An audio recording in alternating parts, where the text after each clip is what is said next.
How to install extensions on Google Chrome browser. So let's get started. First thing is just head over to your Google Chrome browser and simply search in for Google Web Store. So once you search in for that, or you can also typically search for Chrome Web Store, doesn't really matter. So simply tap on this Chrome Web Store from over here.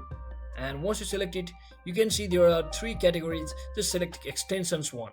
So when you select the extension category, you can see there's a search bar at the top. So you can basically search in for any type of extension which you want to download or install on your browser.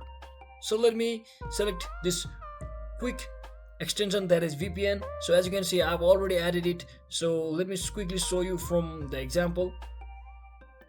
So to add this particular extension, you can basically click on this add to Chrome from over here and simply click on add extension just like this, and it will be successfully or automatically added, downloaded and installed on your browser just like that.